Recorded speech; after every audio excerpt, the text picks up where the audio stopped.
Arise, Awake by Rashmi Bansal. The wake-up call for dreamers.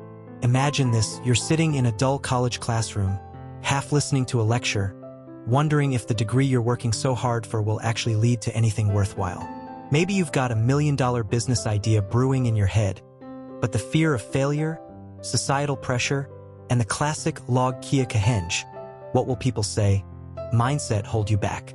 That's exactly where Rashmi Bansal's Arise, Awake comes in like a much-needed jolt of caffeine on a sluggish Monday morning.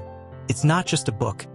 It's an adrenaline shot for young dreamers, a wake-up call for those stuck in the cycle of doubt and procrastination. Bansal, known for her knack for telling real-life success stories, dives deep into the journeys of young entrepreneurs who took the leap right from their college days. They didn't wait for degrees, fancy MBAs, or corporate experience. They started with what they had, often with nothing more than an idea and a stubborn refusal to give up. The book doesn't just tell you that entrepreneurship is possible. It shows you through relatable, gripping stories of people who were once just like you, ordinary students with extraordinary grit. And trust me, by the time you finish reading, you'll either want to start your own business or at least rethink your life choices. The heart of the book, stories that inspire. Bansal handpicks real-life stories of college students who built successful ventures from scratch. These aren't billionaire fairy tales of Silicon Valley tech moguls or business tycoons with family wealth.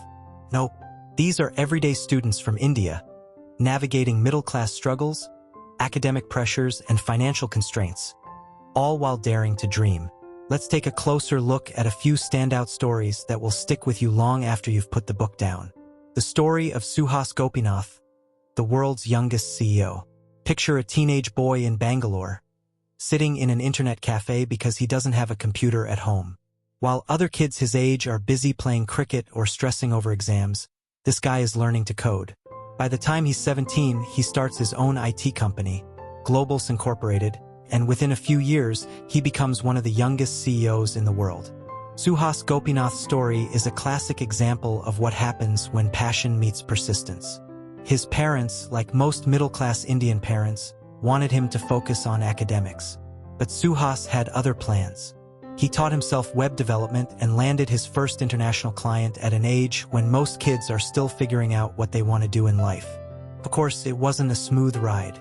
He faced rejections, doubts, and financial challenges. But what set him apart was his refusal to give up. And that's a recurring theme in Arise, Awake. Success isn't about having the best resources. It's about making the best of what you have. Ritesh Agarwal, from college dropout to OYO empire. Before OYO became a household name, before Ritesh Agarwal was celebrated as one of India's youngest billionaires, he was just another broke college student with a dream. Raised in a small town, Ritesh's love for travel exposed him to a big problem. Budget travelers had no decent accommodation options. Instead of just complaining about it, he did something genius. He turned the problem into a business opportunity. With zero capital, Ritesh launched OYO Rooms, a budget hotel chain that revolutionized the Indian hospitality industry. But here's the crazy part, he was only 18 when he started. The guy was too young to even legally rent a hotel room, yet he built an empire of them. His journey wasn't all sunshine and rainbows. Investors laughed at him.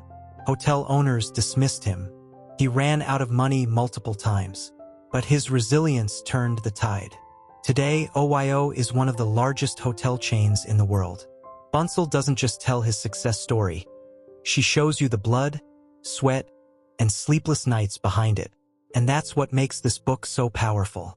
The college kid who built $1 million coaching institute, Ravindra Varma. If you think entrepreneurship is all about tech startups, Arise, Awake proves otherwise. Take the case of Ravindra Varma, a regular engineering student who stumbled upon a business idea in the most unexpected way. It started when he began tutoring his juniors to earn some extra cash. Soon, word spread and more students wanted to learn from him. Instead of treating it as a side hustle, Ravindra saw an opportunity. He expanded his tutoring into a full-fledged coaching center. Within a few years, what started in a small rented room turned into $1 million education business. The takeaway? Your business idea doesn't have to be revolutionary, it just has to solve a real problem. Ravindra didn't invent something new. He just did something better than others. Key lessons from the book: what it really takes to succeed. Bansal doesn't sugarcoat the entrepreneurial journey. She doesn't sell the dream of overnight success. Instead, she highlights common patterns in all these stories. White heavy checkmark: start with what you have. You don't need investors, fancy degrees, or perfect timing. Just start. White heavy checkmark: embrace failure. Every successful entrepreneur in the book failed at some point. What matters is how you bounce back. White heavy checkmark: solve a problem. The best businesses come from solving real problems, not chasing trends. White heavy checkmark: resilience is everything. Talent helps, but grit and perseverance make the real difference. Each chapter leaves you with a lesson, a challenge, and most importantly, an urge to take action. Final thoughts: a book that lights a fire inside you. By the time you finish Arise, Awake, you'll realize something crucial. There's no perfect time to chase your dreams. If these young entrepreneurs could build million-dollar businesses while still in college, what's stopping you? Bansal's storytelling style is simple, engaging, and straight to the point. She doesn't just inspire, she pushes you to take that first step. So, if you're someone stuck in the what-if phase of life, pick up this book. And who knows, maybe the next success story the world reads about will be yours. Stay tuned for more enlightening content. Head over to www.mybooksummary.com. Don't forget to subscribe and share the magic with friends. And let's grow together through the power of books and interesting stories.